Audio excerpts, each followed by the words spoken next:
Great to see everybody. I'm really excited about the session. I am Aaron Goldman. I am one of the trainer advisors at ABFE, but right now I'm just the host here to make sure you guys feel welcome and to thank our esteemed speakers for coming here today and sharing some thoughts about endowments. It's something you think about when you think about philanthropy and foundations, right? You don't really think about it that much when you think about grantees, but why not? And for me, that's exactly what I'm hoping to hear about. I want to introduce our panel, but I think we're going to do it by way of the moderator of the panel is Diana Tate Vermeire, who's the Senior Vice President of Strategy at the Schott Foundation, who, as I'm sure you know, is an incredibly important player in the world of racial equity. I want to thank you for being here. I want to thank our speakers and kick it off to Diana. Thank you. Thank you so much. Welcome, everyone. We're so glad that you're with us today. As Aaron mentioned, I'm Diana Tate Vermeire. I use she, her pronouns, and I'm the Senior Vice President of Strategy at the Schott Foundation. So welcome.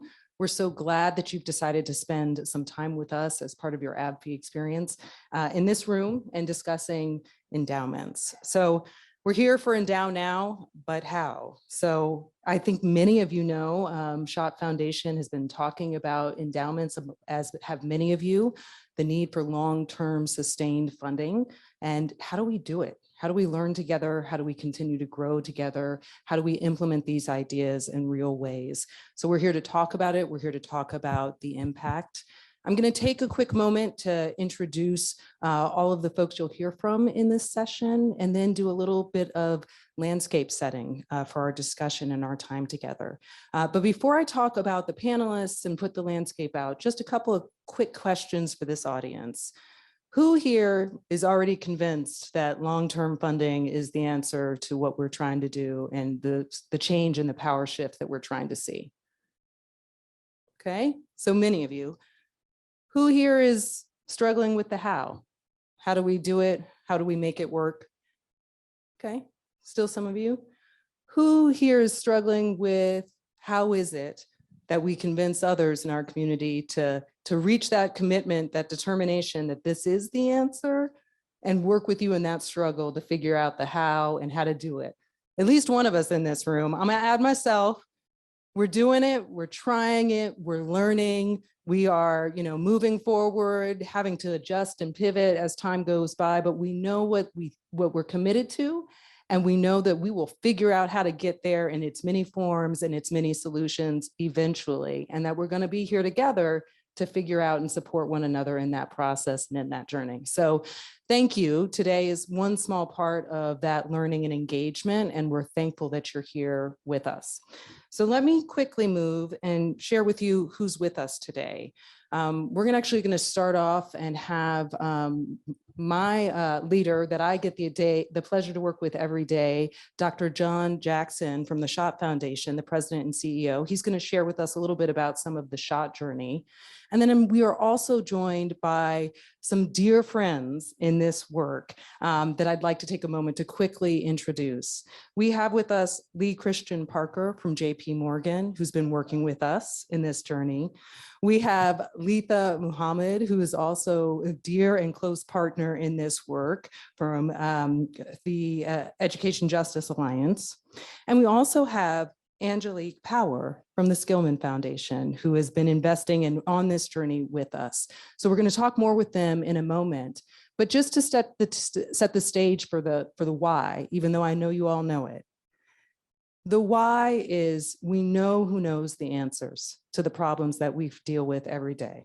We know it's the community. We know it's the folks on the ground. We know that they best have the solutions.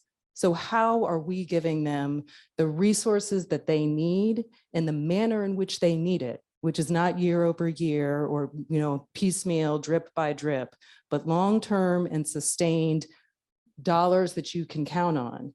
How is it that we get them what they need? We who work in the education justice arena know that these attacks are real and growing, even despite the racial reckoning, even despite the commitments of additional funding. The attacks are coming, they're getting bolder, they're getting more transparent and clear that they don't want to fund culturally competent education. They don't want to fund equity initiatives. They don't want to support efforts, policy practice in our education systems that support identity and identity groups, places our kids or students get their source of empowerment, affirmation in the education system, right? We're seeing attacks on a regular basis. So now more than ever, what does it mean for us to sustain those movements and communities?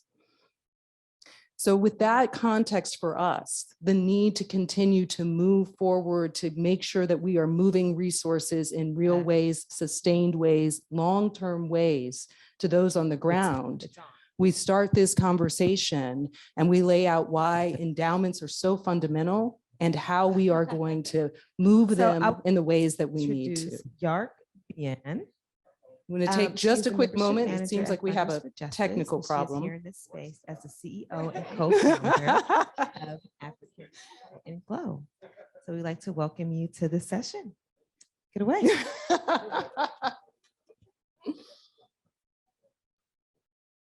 As we're doing a little bit of this transition, and as we have a pause, I'm going to go ahead and ask Dr. John Jackson to come up.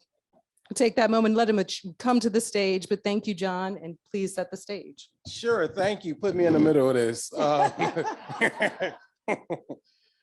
Good afternoon, you all. I know the energy is low. It's after lunch. It's Friday. Some of you all were at the sneaker party last night. But this is an important conversation that I think we need to have. So I just want to tell you that sleep is the enemy of the movement. And so one of the things that is critically important, and I think Diana did a great job of setting the context. At the Schott Foundation, we have always known that in order to achieve the level of transformative progress that is necessary, we have to get resources to those who are closest to the challenges and closest to the solution. And getting that solution is achieving those solutions are not going to happen in one grant cycle.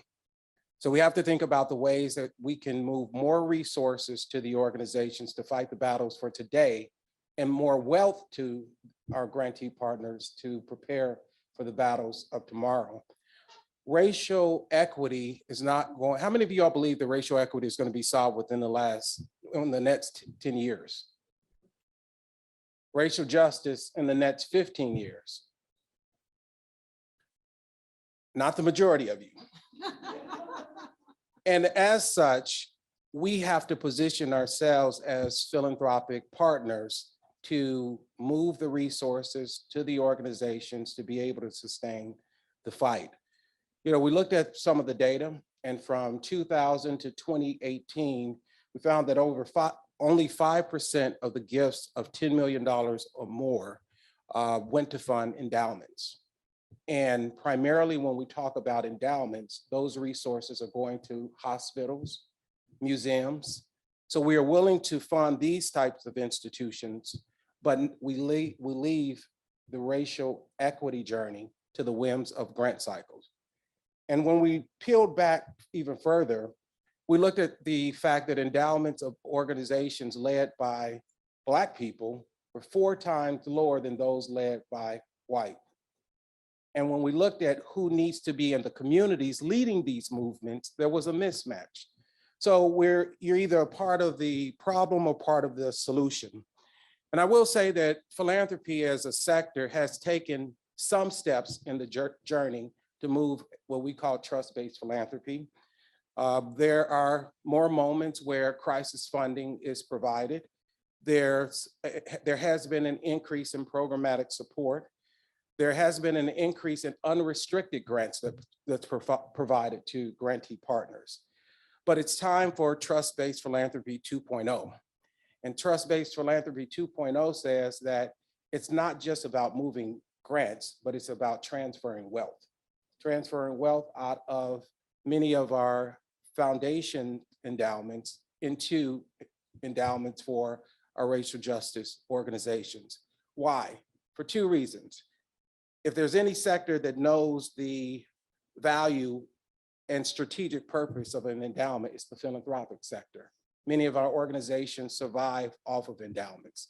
Secondly, we can't necessarily assume that the landscape in philanthropy is going to remain the same. I often talk about the fact that we are one bad Congress away from legislation that challenges the 501c3 status of organizations that do race work. And if that happens, that changes the landscape, the ability and the grant cycles. So while we have the opportunity, we need to think through how then do we transfer the wealth to the organizations. So that's what this effort is about. Racial justice is drastically underfunded by education philanthropy.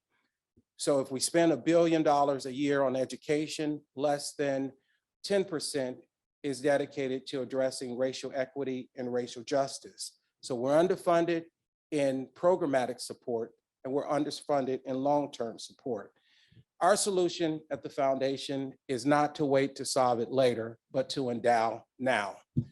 There are some within the philanthropic sector who have it written in policy that we don't support endowments.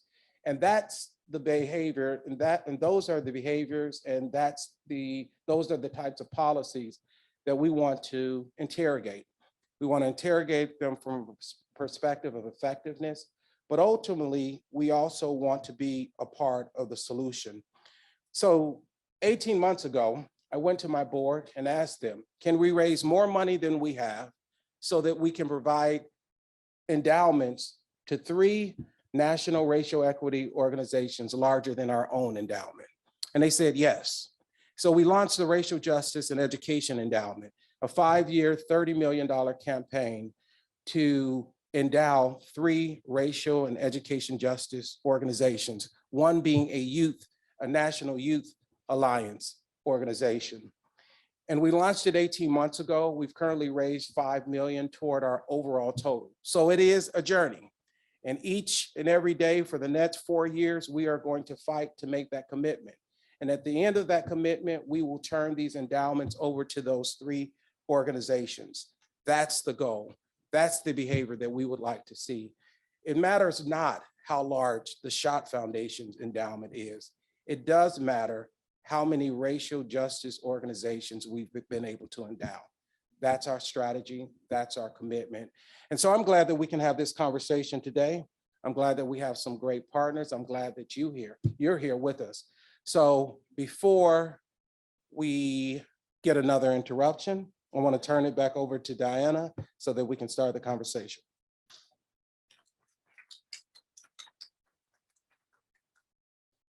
Thank you, John, for so setting the stage of the importance and the work that we've done at Schott. And now we want to be in discussion with you all. And then as we move through the program with those of you who are here with us today about what this really looks like and why.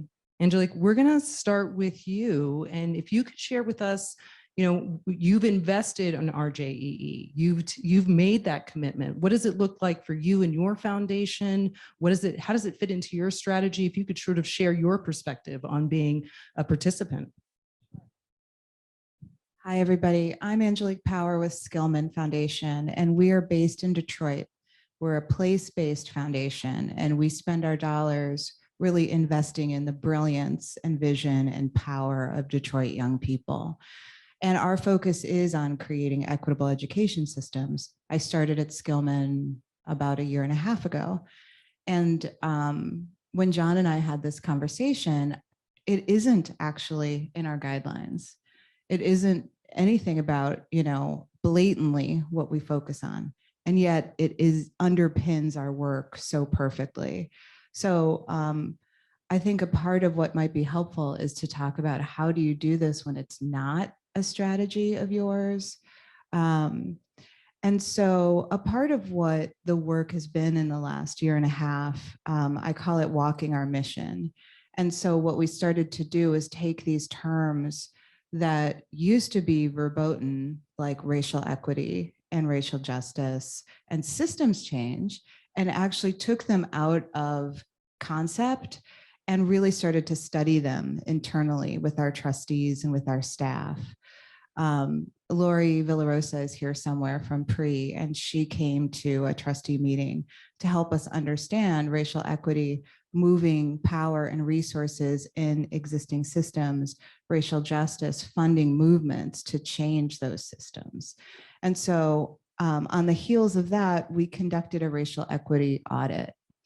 And what that meant for us was that we looked at where every penny that we've spent over the last 3 years has gone by race. Our grants, our operating budget, and the hardest part to actually do and get the real numbers from was our endowment. We brought those results to the trustees, and then we made it public. We made it public not because it was a good news story, but because it wasn't. And we're in Detroit. And so there are no accountability tools in philanthropy. We literally have to create them and then hand them to the community so that we can be accountable to them. So through the studying of those things, through a listening tour that lasted a year of sitting with a lot of young people and a lot of residents and parents and teachers, we were able to look at our strategy and really ask ourselves, are we walking our mission? Are we living these values of racial equity? Are we being the work, or are we talking about the work? And one of the main things that I think helped to influence our ability to fund this outside of Detroit, not focused keenly on the education systems in that state that need a lot of work and help to make them equitable, was understanding that economic realities will always dictate educational outcomes. And in philanthropy, we have all of these tools and we use like 2 of them.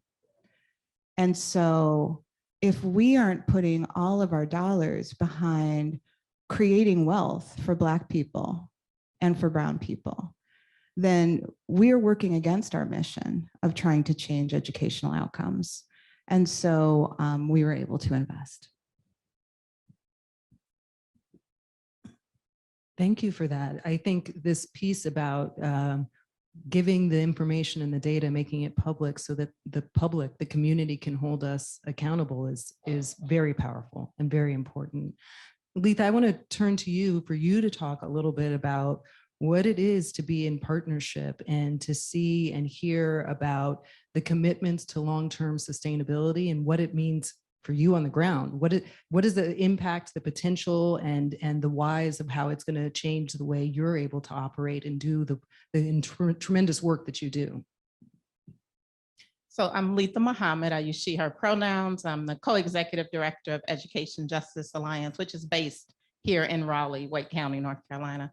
And we are an education justice organization. We started off grassroots. We're inching our way up the ladder a little bit, but our commitment is to our community. And that community is Black and Brown working class parents and young people who attend public education in North Carolina. We also have the privilege, right, to be a part of one of the national organizations that the Schott Foundation's endowment is seeking to endow, and that's the National Dignity in Schools campaign, which is a coalition of organizations from across 30 plus states, 100 and something organizations that look like mine and look different from mine. So my organization follows a model of intergenerational organizing. We have organizations that are part of DSC, as we affectionately call ourselves, who are led by parents, some who are led by young people, some led by teachers. And oftentimes the work that we do is work that is really rooted in changing conditions that impact our own everyday lived experiences. I got to this place, I'm sitting before you all today because I'm a mother of Black children that attend public school.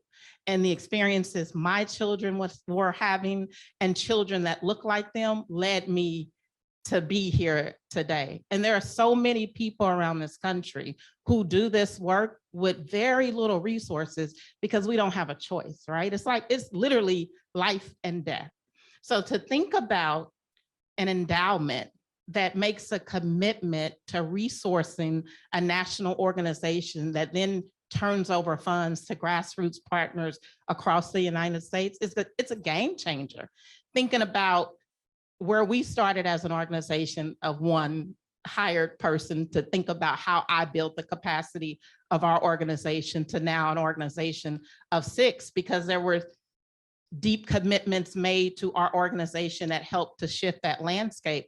But John said it earlier, and I think Diana said it too, right? Like the landscape of public education is under attack and has been under attack for many years, right? And I would dare to say for Black and Brown families and for students with disabilities and students who identify as LGBTQ+, like this isn't a new fight or threat, but it is a ramped up threat, and it has real collateral damages to young people's lived experiences. And so the ability to create an endowment that would allow Dignity in Schools to then provide long-term resources in a major way to organizations like mine would only allow us to be more deeply rooted in our work. We're not going anywhere. Like I always say, I don't have a choice. So even if, folks stop funding me today, tomorrow we would figure out how we continue to do this because it's just that important. We have to fight for our young people. But if we had the resources, I think about how much more powerful the fight would be and the wins, because we get wins, but I believe if we are well-resourced, the wins are deeper and have greater impact and more sustained. Thank you for that. Thank you. Where'd that come from? I know it magically appeared. Greater resources for the panel. So Letha has shared what it means, what the impact would be. And Lee, you sit in this position, right, of understanding and working. You're a partner to us, right? You're working with us. You're helping us think these things through. What do you see from your vantage point is both the opportunity and sort of how to start talking about the opportunity as you think about creating an endowment? What should not be scary about it? What makes it sort of easy to enter into?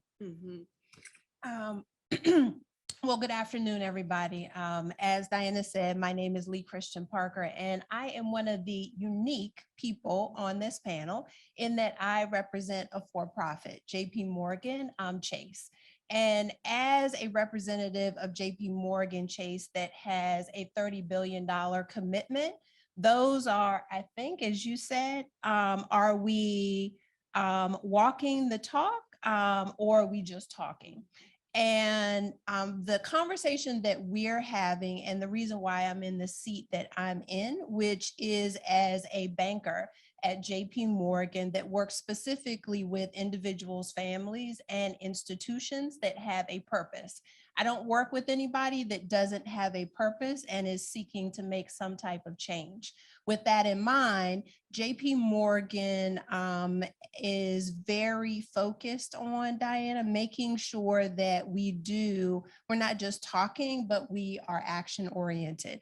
And what that means is that we have conversations with Schott and other players about, okay, if you want to move into the endowment space, what is it going to take? What does it look like? And I'm sure many people in this room, when you're looking at your balance sheet, right, you're looking at what do we have in the bank and what do we have to pay out? Assets and liabilities, right? That equals your organization's net worth. Well, the beauty of having a conversation about the asset side of your balance sheet is that you're not just focused on the cash, right? That's funding your operations, but there's an opportunity to talk about, okay, so can we put some money aside that is for emergency purposes, right? Your reserve. And many not-for-profits that I worked with when I was in philanthropy did not have a reserve. But there's an opportunity to now say, you can have a reserve and an emergency fund, but what if you begin to have conversations with your individual donors, your institutional donors that is about, yep, give me some money for program, but you can also give me a small slice for the long-term work that I'm doing. And there are many organizations. I used to work for a community foundation, Diana, and that community foundation was successful in raising money for its operations and its endowment because it called the question. It said, if you believe in us, then you're going to commit X for what you believe in, but you're also going to give us a certain percentage that is going to fund our endowment so that we in perpetuity can continue to be of value to community and to support our ability to achieve those goals and outcomes that we have a shared interest in. So that's how I would say kind of the big frame in thinking about an endowment. And we can get into more details around what do you need to put in place in order to move in that direction. Well, I'm gonna let you Oh, keep yeah, that. yeah. Oh, thank you. And I'm gonna actually, in a minute, I'm gonna go to Angelique to talk a little bit about what it means to talk to your trustees, but I'm actually gonna stay with you really quickly, Lee. Well, I'm curious what, given your experience in philanthropy and you think about, I think oftentimes when I'm talking to our colleagues, there's this question about how do you have the bigger conversation with the trustees? And so I want to hear from Angelique about that, but I'd love to hear from you, your experience. What's the case like for the trustees? If you've seen that or you've experienced that, you've laid out why it's important for the groups and how they can start to fundraise about that. But what's that dialogue with the trustees of those foundations, if you have a sense of that? Mm-hmm.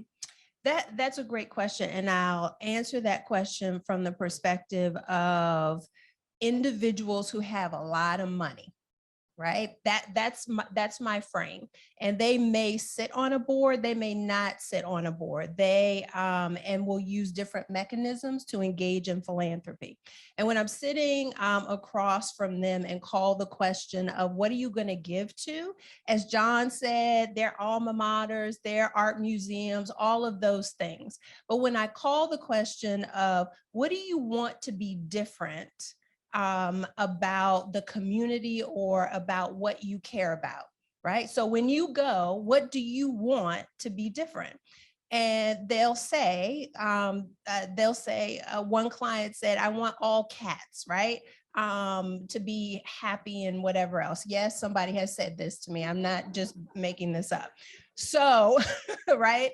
So if that's what you want to do, then how are you going to ensure that long-term objective is achieved? And then it gives me the opportunity to say, I think you should think about putting aside some dollars that will support what you are interested in achieving and the organization's ability to do that into perpetuity, because all those cats are not going to be happy in just a year or 2 years or 3 years. And believe it or not, when you start with people's hearts and kind of where they live and what's meaningful for them, they'll write that check and they'll then ask me the question, well, I don't know, but where should I direct that money? Because oftentimes they're falling short of the organization to be their partner in that journey. Great. And Angelique, I mean, listening to that, would you agree if you just reframe the long-term problem and real commitment? Is that how you've moved your trustees or had some of that dialogue?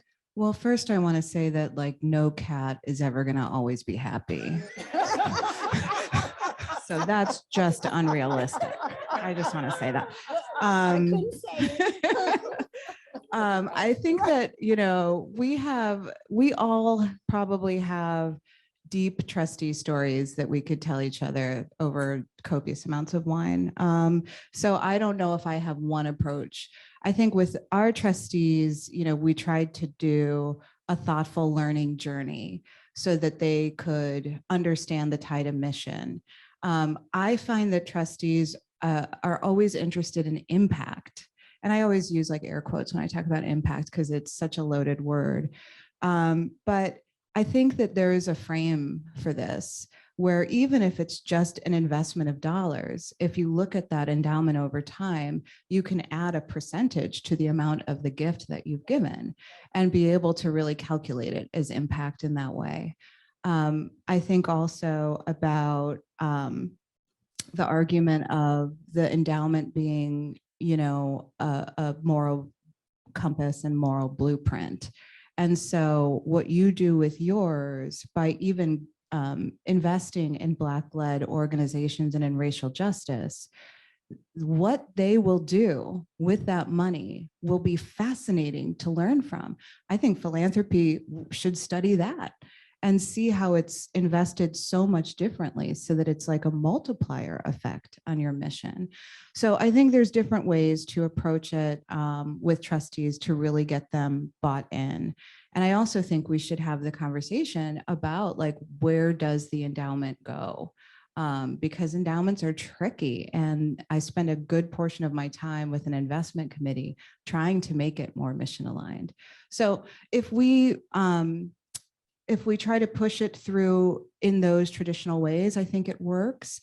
But I think also if we use it as a learning opportunity for philanthropy and frame it that way, like, let's see what the visionaries do that's different from us and where we can learn. Thank you for that. Yes, please. As you were talking, the one thing that comes to mind as the barrier is control. And the conversations that and the journey I've had to go through with people to get them comfortable with releasing control. Because moving project support is a comfortable place. It maintains control, right? They move to general operating. There's a little bit more comfort there. But this idea of I am going to gift my money, I have no more control or say over it once I give it to that organization, it really becomes a journey in helping that individual, that family, to be comfortable with who they are handing control over to.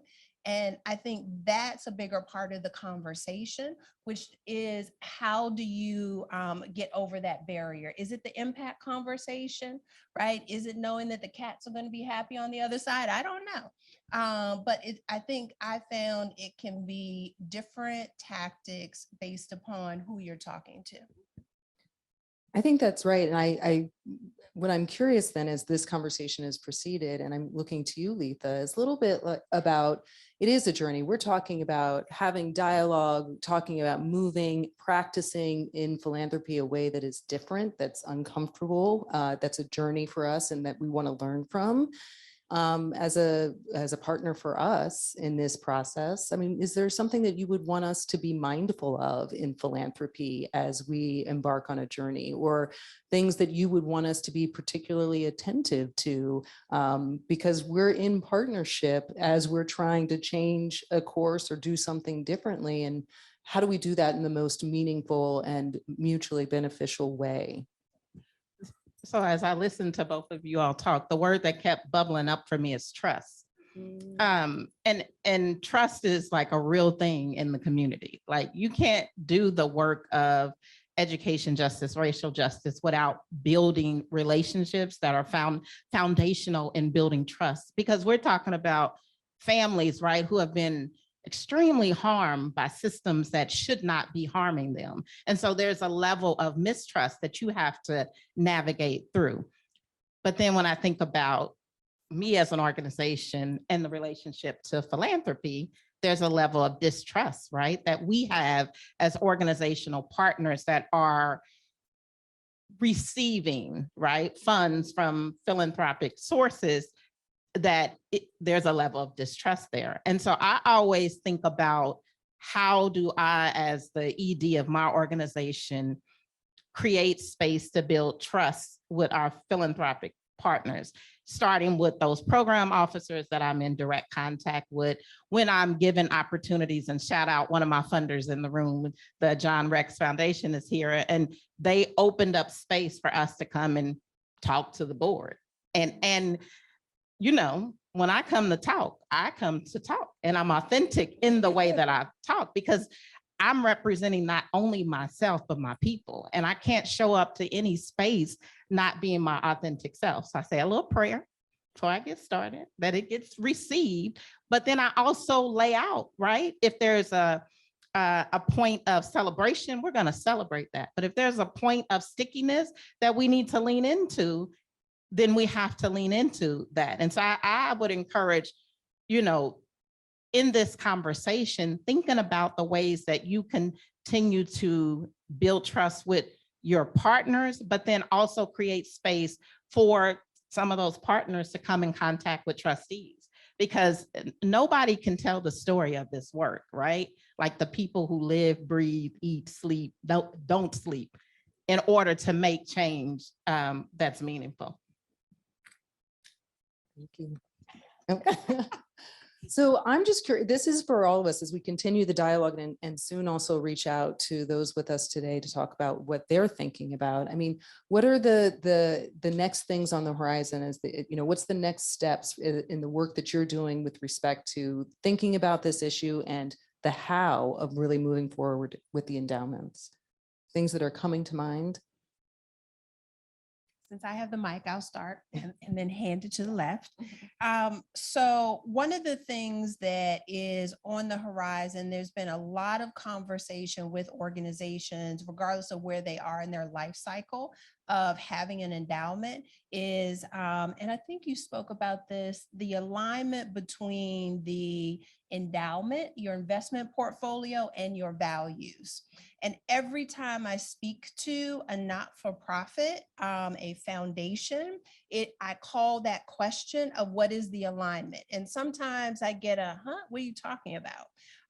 And whether you want to call the question of what is in your portfolio, meaning what are the companies that you are investing in and expecting a return. But even beyond that, how are those companies showing up from a leadership perspective, but also showing out inside your communities?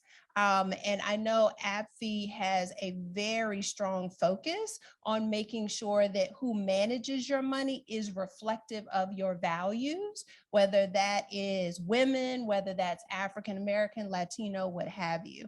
So that is very much on the horizon. And the point at which we are now is the ability for folks who are calling the question of, am I going to compromise returns by taking that approach? And now you can actually see that you exceed returns in comparison to those opportunities where you are not taking a values approach or an environmental, social governance approach. The other thing I would add, Diana, is that what's on the horizon is the work that many foundations are doing to be flexible with their distribution amounts. And here's what I mean. During COVID, I had a lot more clients that were calling the question of, okay, we have people who are suffering who can't pay their bills.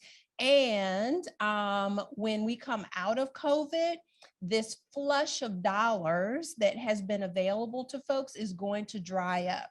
So we need to increase our distribution beyond the 4%, 5% to move into the 7% to make sure we can be there for the communities that we are serving. And I think it's a tough conversation to have because it puts pressure on your investment manager to say, hey, if we're going to deplete our endowment, okay, we need you to bring it back up, right? And to achieve potentially double the returns. And in this present economy, that's a little challenging. But I think that it's a conversation that needs to be had because, as John said, if we are in the fight to ensure that we are achieving racial equity, then we need to make sure that our endowments are responsive to the ability to do that. And that's really important. And I'm happy to see those conversations being had. And I would add, I'm starting to have conversations with a lot of my partners in this work who are either Black-led or Latinx-led organizations. We're thinking about how do we approach our philanthropic partners to think about investing in us in a way that maybe we're not to the endowment stage, right? But it gets us to a line item on our budget that allows us to have money that can grow and that can deepen our impact, right? So that we have a nest egg as an organization. And literally like 2 weeks ago, was having this conversation with some partners. And so I'm just excited to be here, but also to hear from folks in the room, what's bubbling up for you all and how you're thinking about this or not. but how you want to think about this as you leave this space today, because the bottom line is if this is able to take off as a real thing within philanthropy, it really can have a long-lasting impact on the work that we're trying to do to change systems that are ineffective, inequitable, and rooted in white supremacy and racism. So we're thinking about everything right now. So part of our journey is to really, as I said earlier, think about our strategy, really ground our work in racial equity and racial justice. We have two pillars that are emerging. One is called ground building, and it's really about youth power and educator power and resident power. And the other is policy and systems change. And it's really about working in the public sector to really bend those inequitable systems and change them. But there's an understanding that we are not just focused on changing education systems, we are also focused on changing philanthropic systems. And so looking at all the tools we have, part of it is transparency even around our endowment. That is always so hidden. And it's an investment committee, and even the language that's used to talk through things. I'm not an investment person. I have an MFA, but I sit in those committees and I ask a million questions. We've brought new committee members in. As I said, our racial equity audit has been made public. And so every year we'll report on where we are with those funds. And we're asking for reports on, we've sent 1 million BIPOC owned funds over to be vetted. We're asking for reports every meeting on where they are with that vetting, just to move the needle. So a part of what we're doing is looking at MRIs, PRIs, giving money to individuals, giving money to businesses, investing in youth entrepreneurs, and putting endowments on the table so that it feels like it's part of this larger strategy to really think about our resources, not as ours, but as part of our job to create abundance for everyone. Thank you for that. In just a moment, I'm actually going to ask for those of you who are with us, if you have questions, and we'll have a little bit of a logistical challenge. We're recording this, we're live streaming it, so we'll need to repeat questions, but I'll ask you to stand. So be thinking of your questions. I'm hoping that you all have some in just a moment. But before I do this, there's been a couple of things raised, some themes, right? We're talking about trust. What I just heard you say, Angelique, is ask the questions. Ask the questions, get the information that you need, be bold in doing that. And so, Lee, I'm going to ask you, I know we've had a lot of discussion as we've been on this journey about how we support our partners to receive an endowment, right? And how we want to engage directly to sort of demystify, to support in learning and feeling more comfortable both with the language in and of itself, but what we need to be thinking about and how. And so if you could just take a moment to share a little bit, I know you think deeply about this, sort of what is some of the supports that should go hand in hand as you start on this journey and you want to support folks in learning an endowment to take it on and take it over as an organization. And then we'll turn to our audience. No worries.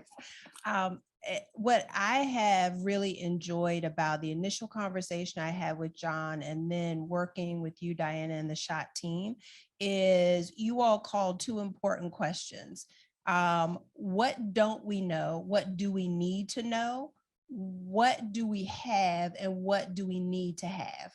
And as we are on this journey to create this innovation in philanthropy, and the route that we went was to say, okay, here are the building blocks of what you need to have in place, regardless of whether you're Schott, ABC, not-for-profit, and that is understand why you want an endowment.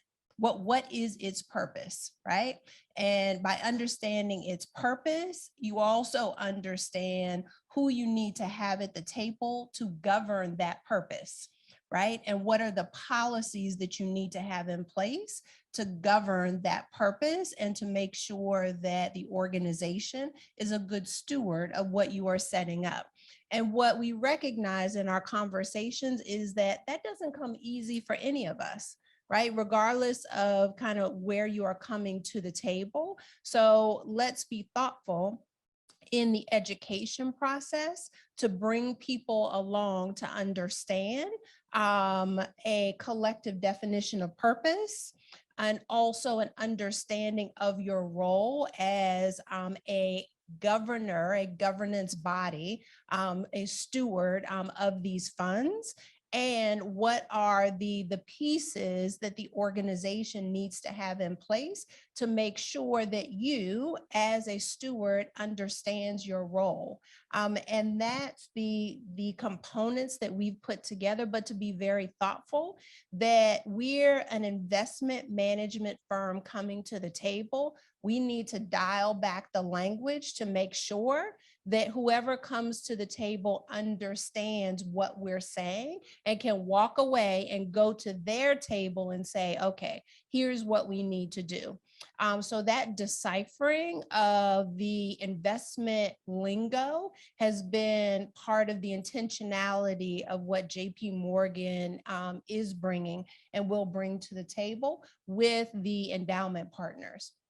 And making sure that we're also responsive to people saying, I don't get it, I don't understand it.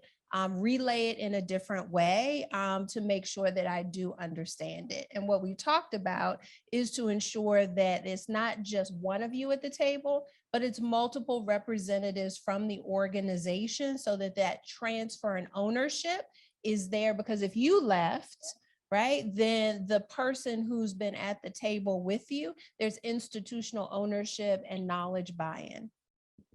Thank you for that. I keep doing that. It's okay. Well, I want to take a moment now for our colleagues in the room, if there are questions, if you could raise your hand and then stand up and introduce yourself and your question.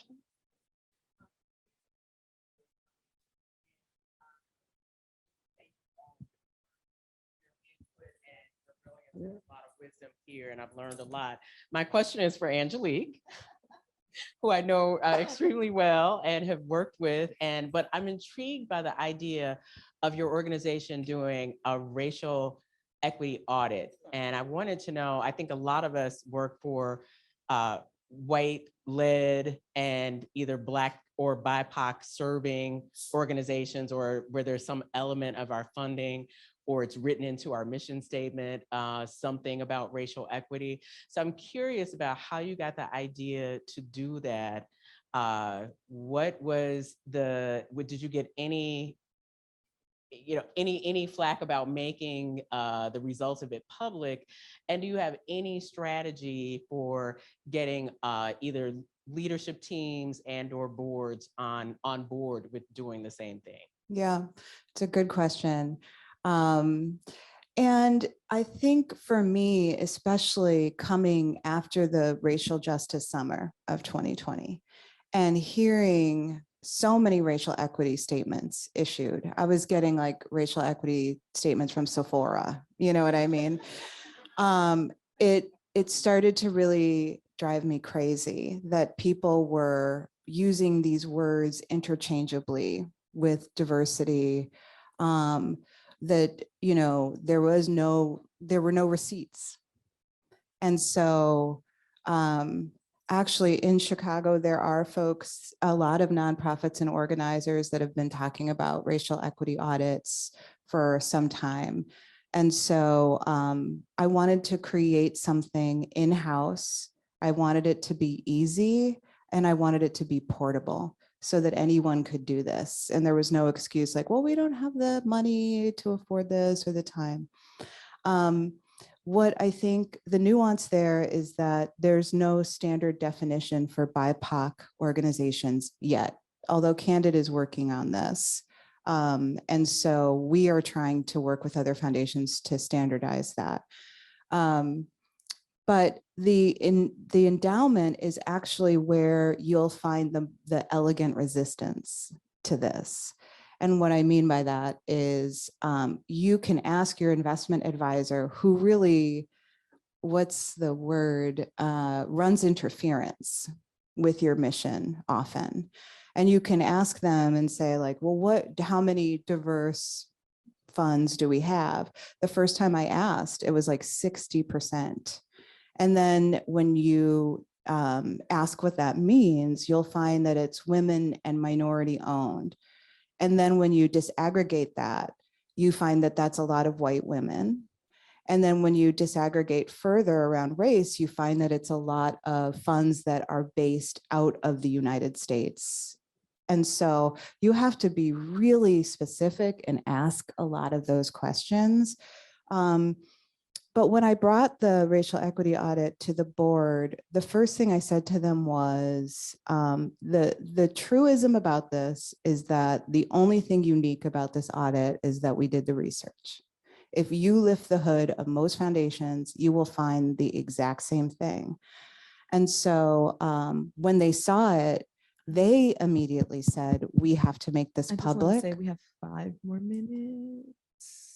Is that in this room? Did anyone else hear that?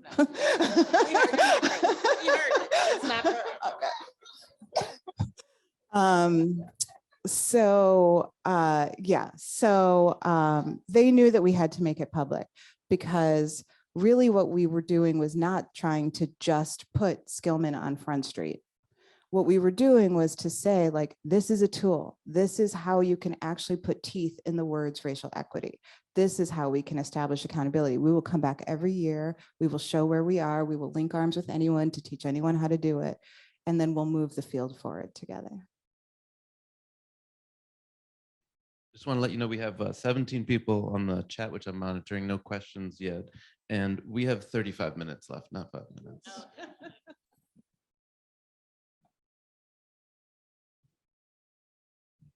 How you all doing? My name is Derek Steele, the Executive Director of the Social Justice Learning Institute out of Inglewood, California. I wanted to ask, because I think, Ms. Christian Parker, you were talking about some of the tactical things that nonprofit organizations can be or have to set up for endowment, right? And I'm looking at this from 2 different ways, right? Because we're, as an organization, setting up additional resources that we have to have an investment portfolio. That's one part of it, like for reserves and all that. But then there's the other part of our individual donors setting up the retirement funds or trusts or will and testaments for endowment to the organization, which is a different structure and setup, right? Or is it one and the same? I guess that the question I'm asking is, tactically, what are the things that nonprofit organizations should be doing to set themselves up to prepare to actually be able to be endowed? And I think a lot of organizations conflate bequests and endowments. Exactly. So the first is that let's separate reserves from endowment, right? 2 separate things. So there is the, how do you build it, right? You need the money to flow into it, which is the tactical component of it. And from a tactical perspective, planned giving is a component of that tactical perspective, where people's trusts and other bequests come into play, so that you have a pipeline, right, of funds that are going to flow into perpetual fund your endowment. So there's an infrastructure associated with planned giving. And I don't want to be light about the fact that there is definitely an infrastructure, right, associated with that. Now, the other piece of it is, I would say, the elementary component of really just calling the question to your donors around not just giving to your operations, but giving to the longer term perpetual nature of their commitment to your mission and their shared interest in you achieving your mission. And I spoke earlier about, I think that there are some great ways that organizations are already doing that, so that of those donors that are saying, I want to give you a gift, they're saying, great, we want that gift, but can you also add 5% or 10% right to that? So you start to move them right in that direction. So what I'm naming for you without taking up a whole lot of time are some steps that can be taken. And I'll give you my card and we can have a longer conversation around what it needs to look like to get there. Because part of the conversation we've been having with Schott is when, as they're in the EndowNow campaign, you also have to think about the structure of that portfolio so that Schott doesn't lose any money while they're raising money, right? So there's some intentionality associated with that fundraising strategy that is really, really important, which I think is the harder job to the technical pieces, right? That you need to have in-house to be able to manage and accept the gifts. Question over here. Make me run. Thank you. My name is Daniel Ash. I'm with the Field Foundation of Illinois. My question is centered around the fundraising piece. And before I ask the question, I want to give some context. I spent about 10 years at the Chicago Community Trust and was responsible for growing our donor advised fund program. And it seems to me as I hear about this campaign that there's an opportunity for the community foundations to be a partner, a strategic partner in this work. And a couple of thoughts come to mind and I want your reaction to them. Every year, there's legislation in Congress to regulate or re-regulate, if you will, donor advised fund giving. And quite frankly, the industry is very protective in its posture, right? We don't want to change policy as it relates to DAF programs. But there may be an opportunity to actually leverage the constant sort of fight against donor advised programs and to create an opportunity for those funds to flow into these type of endowed funds, right? So it's like leveraging the fight to actually do something that's actually very positive. So I want to hear a reaction to that, particularly from our banker on the panel. But also I'd love to hear a little bit more about the campaign itself, which I think is a brilliant idea. I would love to hear more about both the headwinds that you're facing and if there are any like tailwinds that you're still leveraging. I'll start and then hand it over to you. So I love what you just named, and I love it because my history in philanthropy is with community foundations. And the best model that I saw was a community foundation that every time a donor set up a DAFT, it was required for them to give a gift to the endowment, right? And what was interesting is that it was the affiliate of the mothership, right, that was doing it, but the mothership was resistant to doing it. Okay. And the affiliate actually built a larger endowment, taking that strategy in comparison to the mother, right, community foundation. Now, so broadly, DAFs is this huge business. It's huge for JP Morgan, right, on the for-profit side and on the not-for-profit side. And I kind of wish you guys weren't taping this, but I would say some other things, but let me say that not at JP Morgan, but at another bank that I worked for, what would happen with the donor advised funds where there was not an advisor named after the advisor died, which is what you're getting to, guess where that money went? It went into a slush pool inside of the bank, right? And I mean millions of dollars on an annual basis into this slush fund. And then people like myself would get around the table and say, okay, so where do we want these dollars to go? Okay. And what you're talking about is what if there was policy that said when a person is not named then that money should be directed to, right, EndowNow or something of that sort. And that would be millions of dollars that would be flowing. The fortunate or unfortunate piece about the current structure is that while there's intentionality to add a racial equity lens to that gifting, let me tell you, some of the folks that receive that money, let's just say, would not be my first choice if I was laying a racial equity lens on top of that.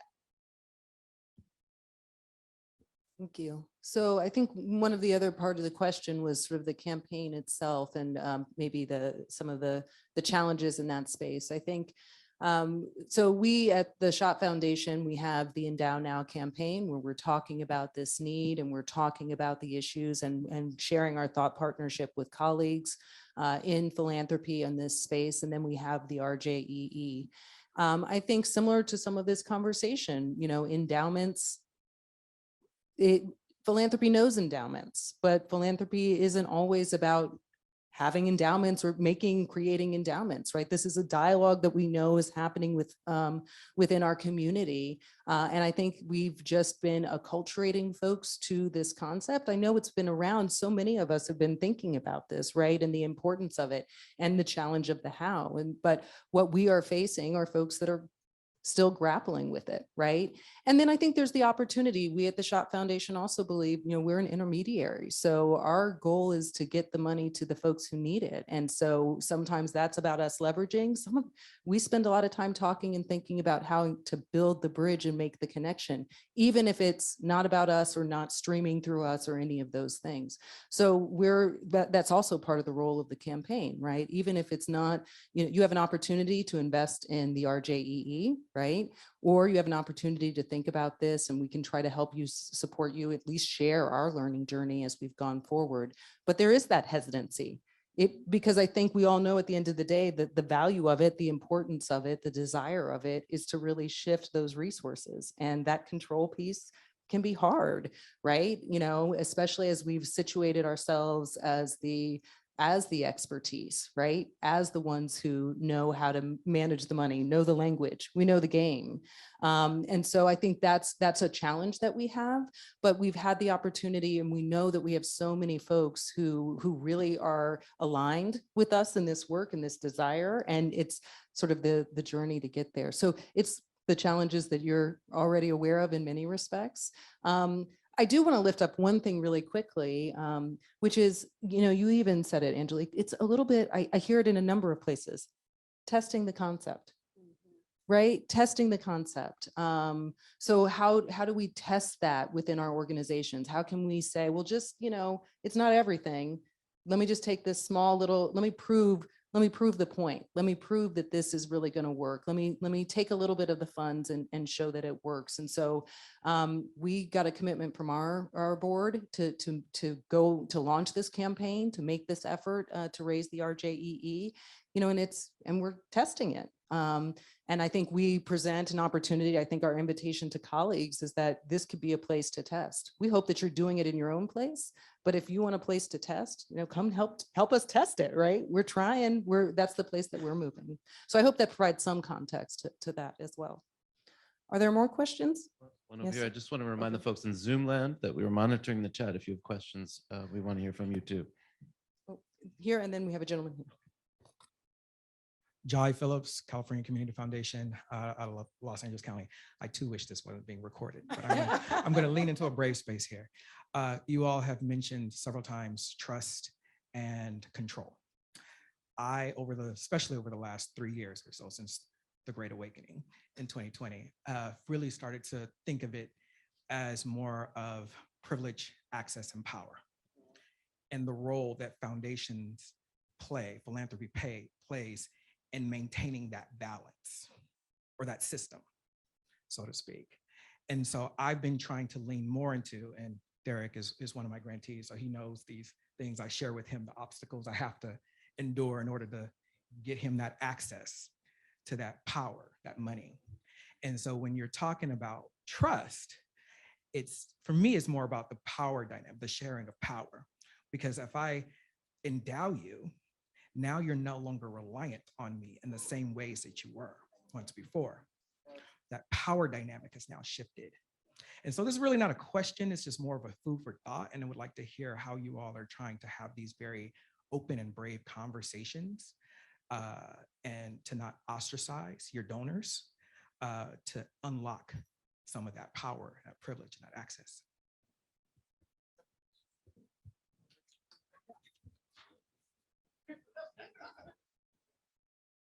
I'm just nodding my head. I'm like, mhm. I don't think I have, I mean, yes, yeah. Yes.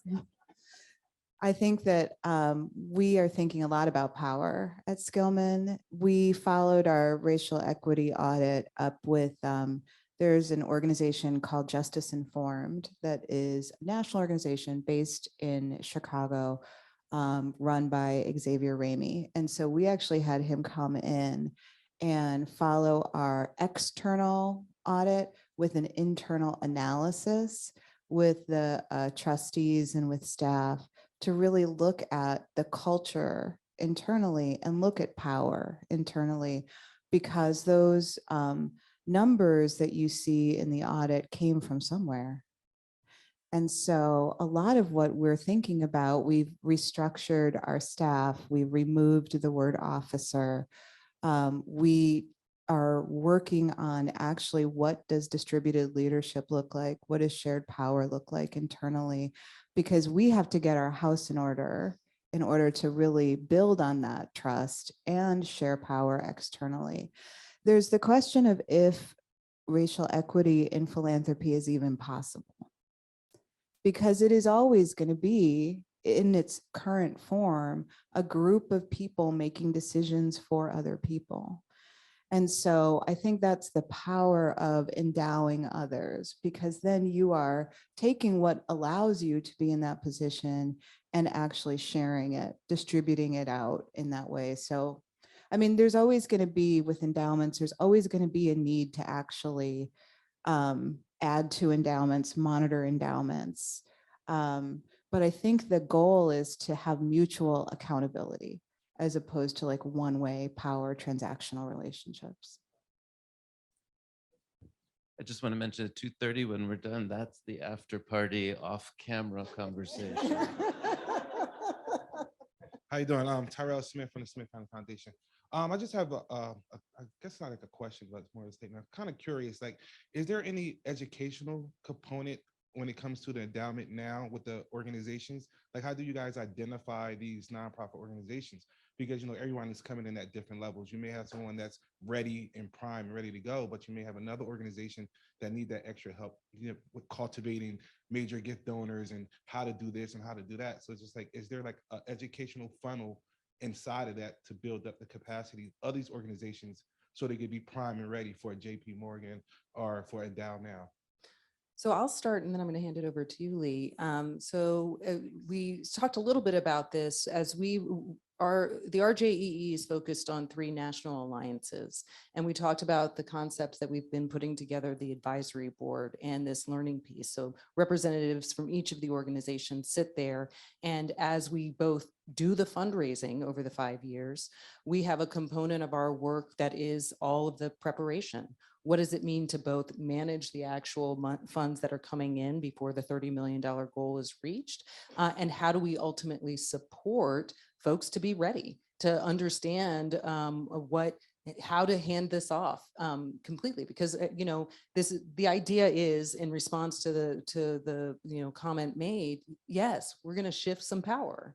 And how are we going to do that responsibly? And how are we going to do that to make sure that folks feel supported, right?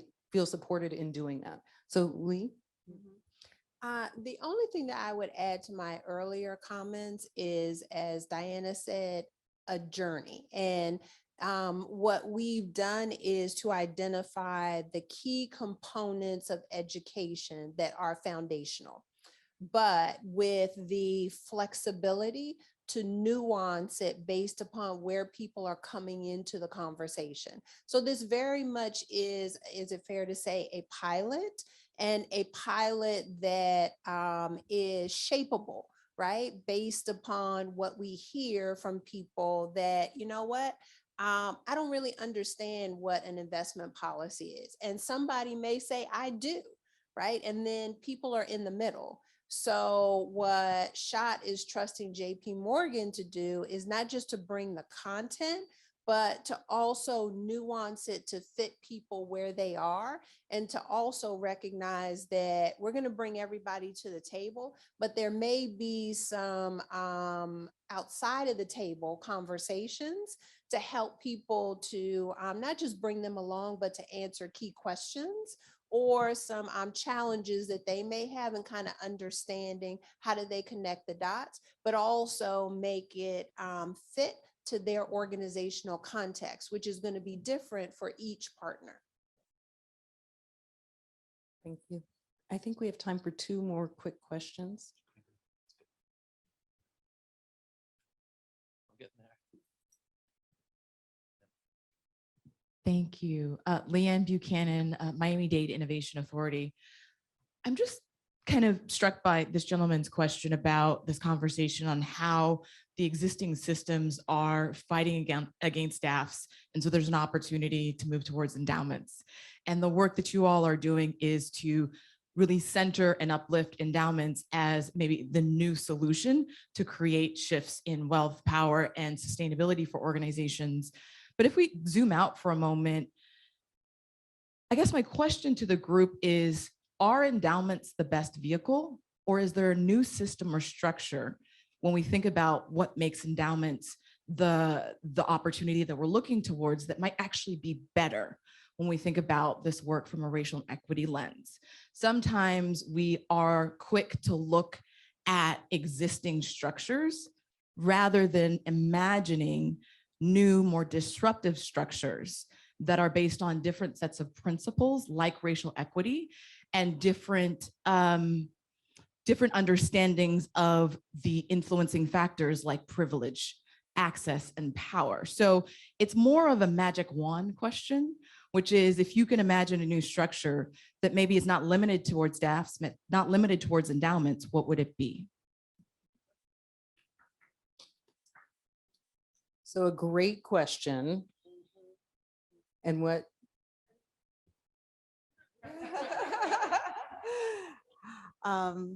I'll dream with you on that. You know, I think what underpins it is this, it's capitalism. So the endowment is based in capitalism. And I think that a part of what we're saying is there are a lot of people making a lot of money in this space, and it's not us. And so I think it's a both and. I think that the approach is to try to help distribute some of that capital. But I think some of the really innovative things that I see in Detroit are cooperative models where it's everyone has sort of shared ownership. But I also think that those are possible in endowments. You know, the way that endowments are often invested is pretty traditional, but there's some funky things that are going on that, and that's why I said, like, it would be so interesting to see like what a Black liberation organization would do with an endowment. You know, what would be bucketed in that? Where would they share the funds, and how would it collectively produce results? So I am for the distributed, you know, dollars and endowments, and then seeing what that looks like in more of a cooperative shared prosperity way. That's right.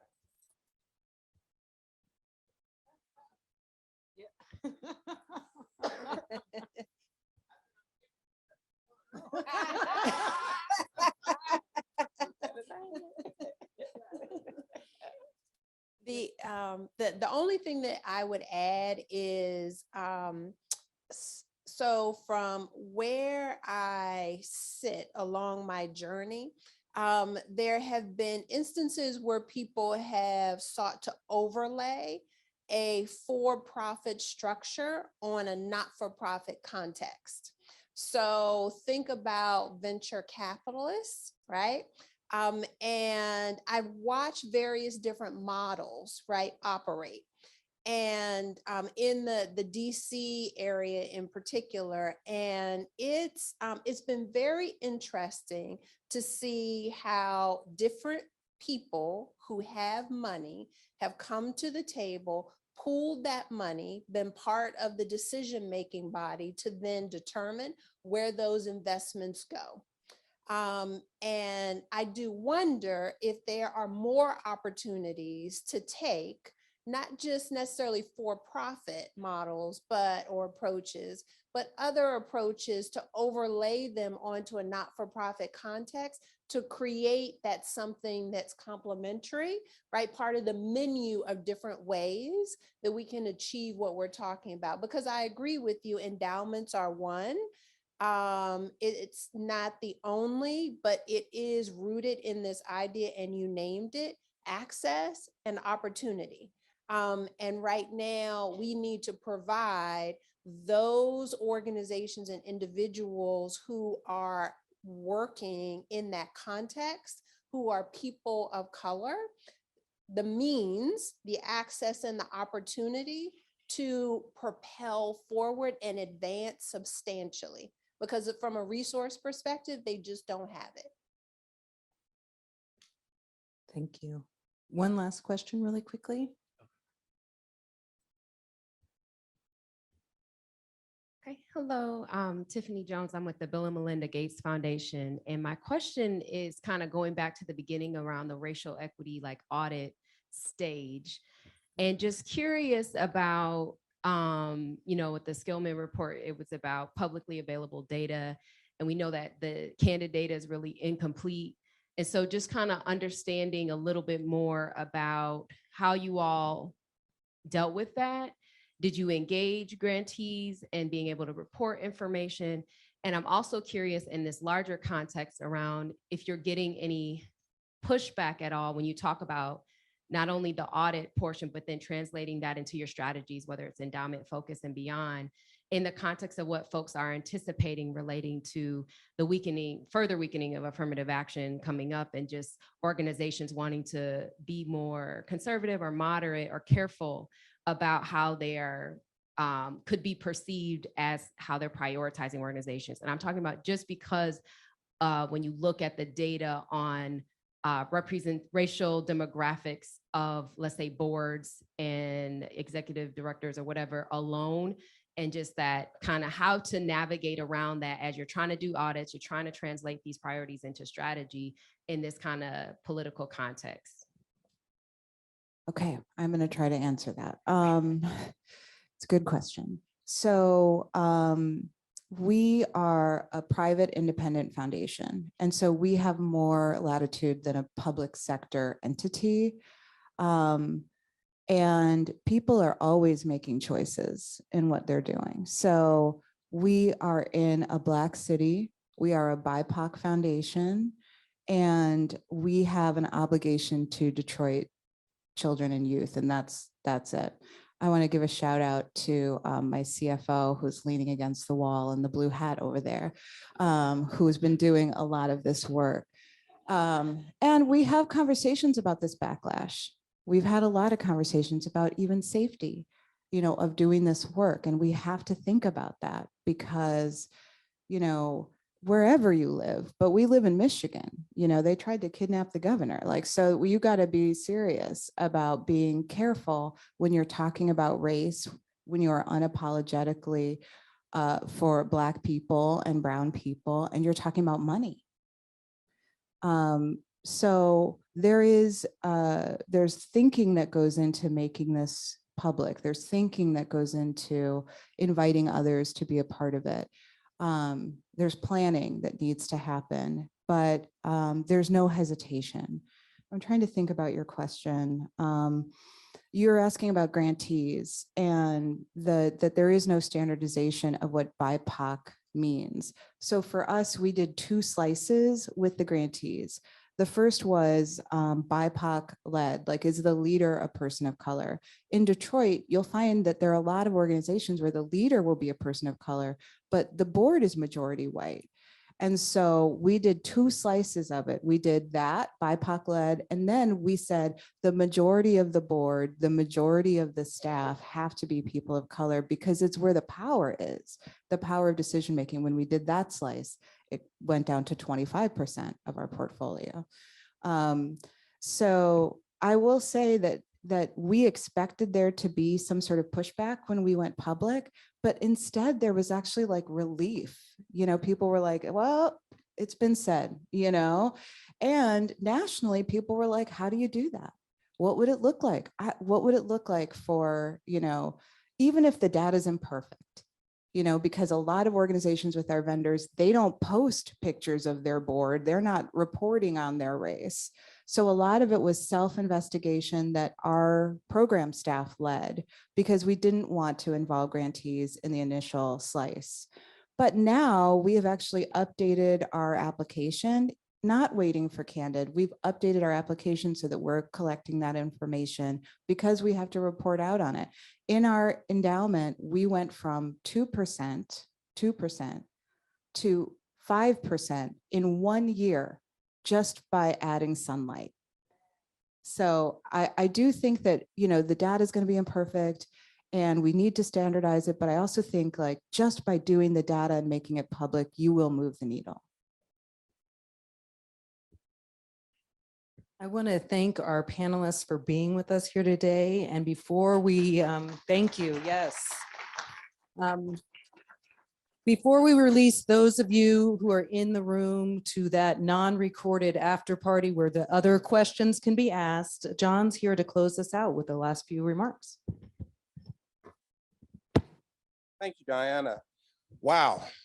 I want to thank you all, thank all of our partners here and you all for this discussion, because I think you've improved the way that we think about this and many of the ways that we can move on this just by having this discussion. In doing this, we were well aware that this concept isn't a touchdown, but a first down. And even in trying to get to the first down, there are clear barriers. Some philanthropic organizations have those barriers and policies that say we don't support endowments. But the way that some smart CEOs and others have got around that, they've used their presidential discretionary funds.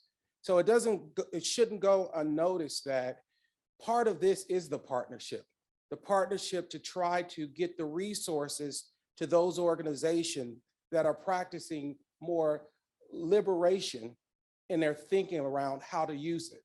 Because there are barriers within philanthropy right now, even in just trying to get to the first down. So this conversation has been very helpful. And in many respects, the very fact that presidents have to tap into discretionary rather than getting it through boards is an issue, right? Because there are trustees who believe that their fiduciary responsibility is first to maintain the longevity of the institution rather than the mission and the movement. And so this is a part of the work that we have to do together as partners. And we mentioned that there are some things that you all can help us with. Number one, the natural one is invest in the Racial Justice in Education endowment. And it should not go unnoticed that the largest gifts have come from individual donors, those who have some level of freedom. They don't have to go through the trustees and do it. And then the others have come through presidential discretionary funds. But there's an opportunity to be in partnership in this effort. There's also, for those that may not have the ability at this point to be in partnership to build the momentum as ambassadors. We need just what we got today. Now, if you didn't know that this could happen before you came in, you know now. And so we need ambassadors to challenge the sector, not just in this conversation, but as we go to conversations in other places and spaces, to challenge the sector to say, hey, why aren't we doing X, Y, and Z? So there's an opportunity, and if you link up with the QR code, it'll give you some information on principles and pledges that we are going to challenge the sector and philanthropic partners to meet. And there will be an opportunity for you all to pass on the pledge. You know, there's a given pledge that's challenging billionaires to transfer their wealth before they're gone. There should be a pledge within philanthropy to transfer wealth and not just grants. And coming soon to help in this is the EndowNow guide, a guide that will begin to answer some of the questions and a lot of the questions that you all raised today. So thank you for those questions. Thank you for some of the answers, and you will see them in the guide. And if we don't give you credit, sorry for that, but you've been a part of the process. And finally, to learn more and to receive the guide, we need to be able to connect with you.